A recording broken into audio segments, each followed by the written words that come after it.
Das war ein Befehl! Der Angriff Steiners war ein Befehl! Wer schickt Sie? Dass Sie es wagen, sich meinen Befehl zu widersetzen! Oh, weiß ich das alles besser.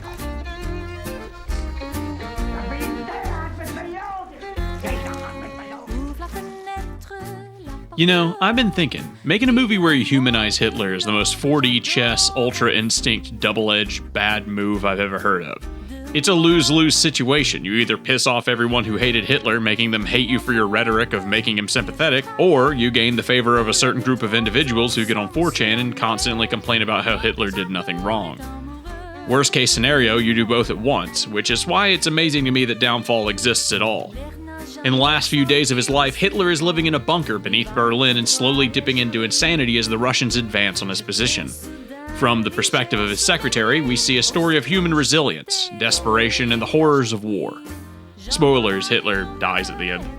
Downfall is, of course, entirely in German, so there is some disconnect between myself and the actors due to the language barrier, but even still, the face acting alone in this movie is fantastic.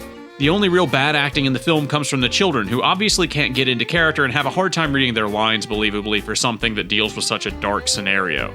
The soundtrack is a mix of soft piano melodies and fully orchestrated period-appropriate tracks with heavy emphasis on strings. The sound effects are all passable, with appropriate attention given to the reverb due to much of the film taking place in a large concrete bunker.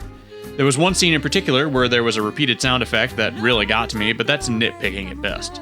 Otherwise, the film does a great job with the soundscape of a city being bombed to hell and makes artillery sound appropriately scary. The biggest fault with the movie in my eyes is the special effects, particularly the computer graphics.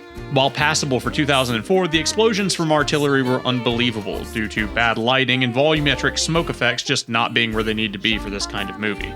Practical effects would have been a much better fit for the bombardments, and where practical effects are present, they do look rather good.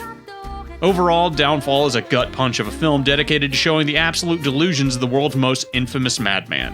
While undoubtedly insane, it effectively does humanize the most abhorrent war criminals the world has ever known. After all, there's nothing more human than despair. Give it a shot. It's free to watch on YouTube, and I'll put that link in the description. Downfall gets an 8 out of 10. Very good.